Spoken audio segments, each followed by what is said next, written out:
এটা ভাষায় প্রকাশ করার মতো না। এটা আল্লাহ সুবহানাহু ওয়া তাআলার একটা বিশেষ রহমত। আর আপনারা জানেন পতিত স্বৈরাচারিণী হাসিনা সরকার, ইসাক সরকারের নামে 365টি মামলা, আমি তার বড় ভাই প্রায় 150 মামলা, তার ছোট ভাই ইসমাইল সরকার প্রায় 80টি মামলা। পারিবারিকভাবে আমরা প্রায় 550 মামলা নিয়ে বিগত দিনে সময় অতিবাহিত করেছি।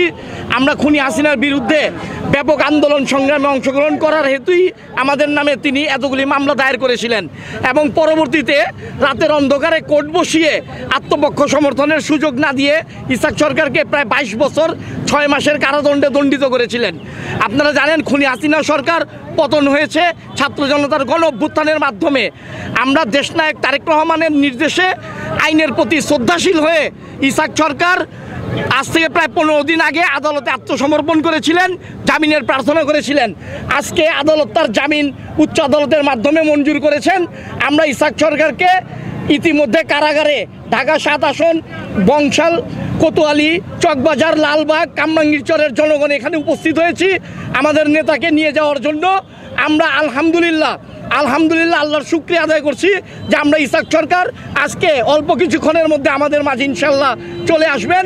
আমরা দেশনায়ক তারেক রহমানের আগামীর কর্মকাণ্ড বাস্তবায়নের জন্য ইসাক সরকারকে নিয়ে বিগত দিনে যেভাবে কাজ করেছি আগামীতেও দেশ গড়ার কাজে অংশগ্রহণ করবো ইনশাল্লাহ।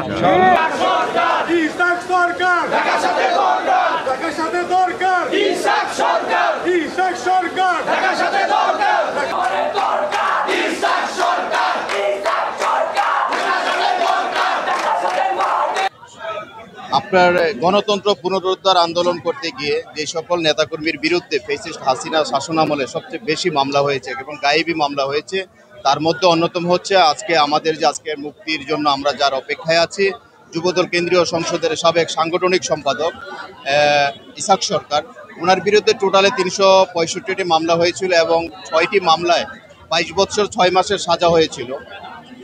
আপনারা জানেন বিএনপি বরাবরই এই জনগণের দল, এই দেশের আইনের প্রতি শ্রদ্ধাশীল, তারই একটি অংশ হিসেবে আমরা বিগত 7/9/2025 তারিখে ইসাক সরকার আদালতের প্রতি আইনের প্রতি শ্রদ্ধাশীল হয়ে আদালতে আত্মসমর্পণ করেন। আদালত তাকে কারাগারে প্রেরণের নির্দেশ দেন। আমরা আইনের প্রতি শ্রদ্ধাশীল হয়ে আইনি প্রক্রিয়ায় আমরা বিজ্ঞ আদালতে আপিলের শর্তে জামিনের প্রার্থনা করি এবং আপিল দায়েরের পর আমরা তার জামিনের প্রার্থনা করলে বিজ্ঞ আদালত তার জামিন মঞ্জুর করেন। টোটালে 6টি মামলায় আমরা আপিল করি। আপিলে তাকে জামিন আজকের আমরা টোটাল কমপ্লিট করে আমরা এসেছি তার মুক্তির জন্য।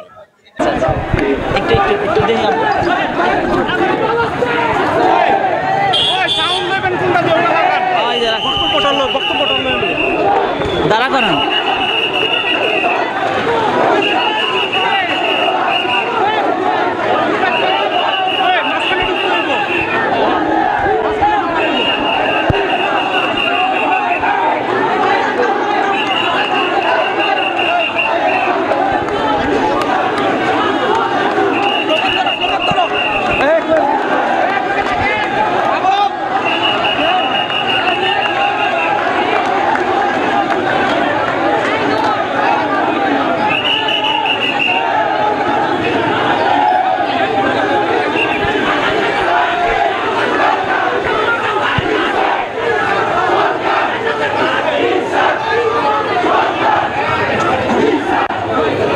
সাউন্ড কোনটা আইবো?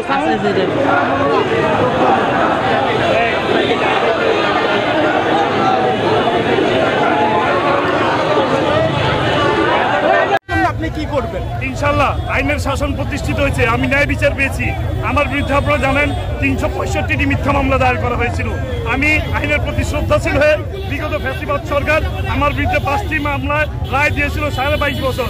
আমি আইনের প্রতি শ্রদ্ধাশীল হয়ে আত্মসমর্পণ করেছি এবং দেশ ও জাতির জন্য ফ্যাসিবাদ যেরকম মুক্ত করেছি, ইনশাল্লাহ দেশ ও জাতির কল্যাণে বিএনপির পক্ষ হয়ে আমরা ইনশাল্লাহ আবার লড়াই করব।